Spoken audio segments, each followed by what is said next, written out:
be here and get to work. We've got a number of new players on this team, which really provides us an opportunity to grow. It's going to take some time for us to integrate everybody. That also can be an exciting process. Someone told me, we remember talking about being young a lot last year. We're the third youngest team in the league. I think Charlotte and Brooklyn are younger than us. And to me, that really speaks to the same opportunity that we have, with our new players. So that can be something that I think from the beginning that we embrace, and it gets back to working hard, and we can be patient and still be urgent. I don't know if there's, other than the opportunity to grow, what do you like exactly about this roster construction with how you have so much depth at the five and in the front court? Yeah, I think we'll find out more and more about our team as we start to practice and play. Speaking specifically to some of our new guys, I think Nikhil gives us, another player that's capable of really defending at the point of attack, which I think is really important. Kristaps' versatility defensively, and Luke as well. I think when you think of Luke, because he shoots the ball so well, he's more than a shooter, as they like to say. So describing some of those individual characteristics, I think all those guys love to play. You can throw Ace in that bucket too. It's been fun to see his growth in a short period of time and his enthusiasm and passion. I think, our whole group, what it does excite me is I think we've got guys that, are passionate and enthusiastic about doing the work. And that's really, what it's going to take for us to get where we want to go. Overarching with the roster, I think there's a versatility. That's something Ansi and I have talked about, and himself and his group have been able to achieve that, in a way that we haven't had that before. So that versatility, the balance, I think is also, something that is significant for us. Those different qualities, and I like to think that I think the players that we have are excited about the group as a whole, the guys that are coming back and the people we're adding. And every year, every season, you turn a page. And I think for our group tomorrow being kind of the start of a new race, a new lifetime, and really embracing that. Coach, speaking more to the personnel there, right? I know. This is too easy. You really have to use all this? Yeah, absolutely. All right. Speaking more to your personnel, in this league, perimeter defense is so imperative because you have so many great perimeter scorers. So when you look at guys like Nikhil, who's a new addition, and you're pairing him with Dyson, how excited are you about possibly forming one of the more ferocious perimeter defensive units in the league, especially with those two having on the floor together at times? Yeah, everything you said is true, and and not to diminish my enthusiasm about having those guys, I think, but it's still five guys on the court, and the best defense is everybody's defending, and they're collectively helping one another. Anytime you improve, whether it's Kristaps' ability to protect the rim in a way, as you mentioned, you said it better than I could with Nikhil and Dyson. I'm excited about that. I think what happens is, like anything, players that are really good at something have the ability to raise everybody's level. And that's the way that we need to approach having those skill sets, where it's not, hey, you just stop your guy. It's still about the Hawks, getting stops. And to expand on that a little bit, our ability to make plays, to create havoc, is tremendously important for us on the other end of the floor.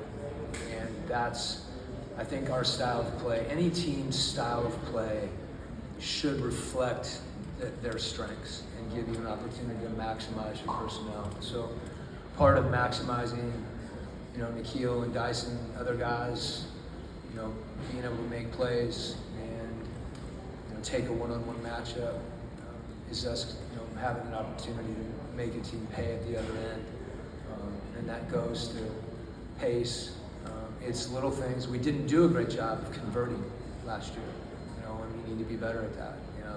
That wasn't pretty all the time, whether it was errant passes or poor spacing. And I think over time that's something that you improve on, and it's important for us to improve on it. We'll circle it all the way back to, you don't have as many opportunities to do that if you don't have those guys, those on-ball defenders. Hey, good morning, Coach. We've seen Trey grow tremendously as a leader and both on the defensive side of the ball, working with you, and since during your tenure, as the Hawks head coach. As you go into camp, do you have any challenges or any expectations that you'll set for Trey as the season gets ready to begin? We had a chance, just Trey and I, sit down last week, and I want to set the bar for him high. It's interesting when you have a player that has achieved as much as he has at a young age. I think at times you're looking for ways to get better. And you mentioned a few of them. I think the key word for Trey is efficiency. And, for him to be efficient, and for that to be the primary focus, whatever that looks like. If that looks like more of this or less of this, or however that game evolves, I think what you're going to see is Trey having to feel the game in a way to find the areas in a given game where he can contribute and be most efficient. So there's games that's going to be scoring more. There's games when he's going to be passing more. I think the constants are going to be him forcing pace and not just pushing the ball off the dribble, but passing ahead. He was one of the very best in the league, if not the best, on passing ahead. So we've talked about doing that even more, different type of passes ahead, and that's something he enjoys doing. And so helping us with our pace is a huge thing that comes every night. And again, it might be differently how he does that. And then the other thing that he's got to do every night is be efficient defensively. People attack him, and because they know it has an impact on him offensively, they try to fatigue him. And when you have a player that is as good on the ball as Dyson's been, they try to put Trey on the ball. It's like basic logic. So Trey understanding that, and taking pride in what his job is on the defensive end, again, that leads to team efficiency defensively. And one of the things we did talk about, was me challenging him. And that happens in a lot of different ways. That's not always going to be sitting up here or in a team format. It could be in the film, it could be in the locker room, it could be face to face, before, after, whatever the case may be. But he wants to get better every year. I think having some other players that really can mesh with him, his ability to help pull that group together, that's going to involve, I think, the word that I like to use with Trey all the time is evolution. And to me, his leadership is about him being efficient and doing the things on the court that help our team win. You prepare off the court for those moments, but I think his efficiency on the court and him embracing that raises everybody's level. Yes. Coach in the back. You guys have acquired Luke Kennard here in the offseason. I think a lot of folks around the league probably think he is purely a shooter because of his high shooting percentage from beyond the arc, but the role he took on in Memphis was becoming more of an offense initiator and a ball handler.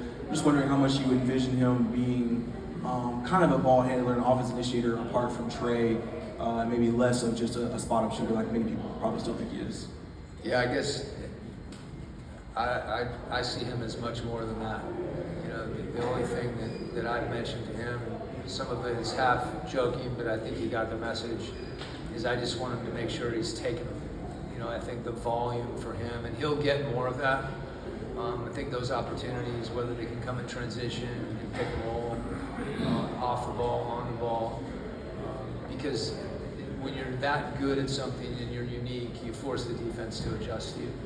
And I think that's when a lot of his playmaking comes. And, you know, I don't know how many of you guys know, I've known for a little while, you know, he was a quarterback in high school. And I think he's, you know, you find players that can make reads. You know, I wasn't like 8th grade. I'm not sure that counts. But he has the ability to see the entire floor. You know, and similar to what I was talking about with Trey and other guys as well. When you have the ball, those are opportunities to create efficiency for yourself and other people. It hasn't occurred to me at any point that he is just a shooter. You know, and I think that's something. I think our guys are going to find they like playing with him. Yes. Coach, when you look at your roster, I know your depth's kind of only on paper right now until y'all get out there, but can you compare what you see on your depth chart to what you had in your other seasons as a head coach in the NBA? I've been doing this a little while, and I think the one thing that's consistent is that there's, you know, every year there's change.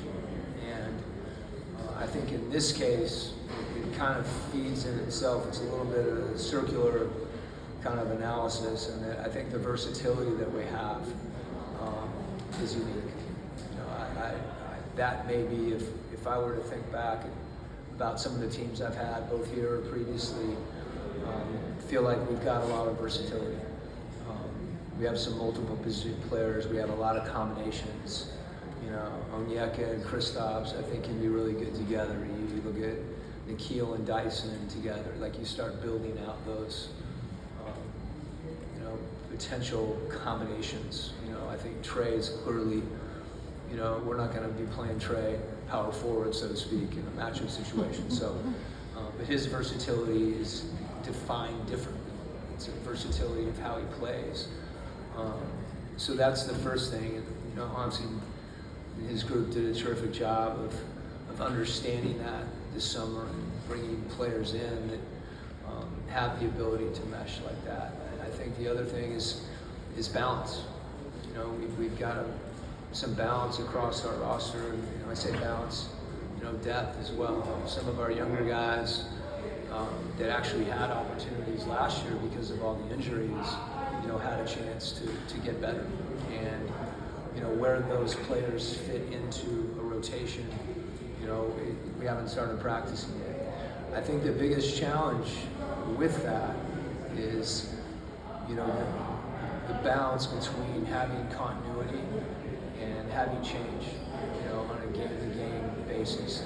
For our team to be as good as I think we need to be and want to be, our players have to understand that every game is different. Not just from the standpoint that minutes might fluctuate or rotations are different, but every game is potentially going to require something different of different players. But we do have the ability and have the versatility, I think, whether it be matchups or style, you know, to play a few different ways. And we've got a group that, because there are so many new guys that create new combinations, I think I mentioned earlier, I think I said that we have to be patient, understand this is a slow burn, but that doesn't mean we can't be urgent about, you know, focusing and pursuing that.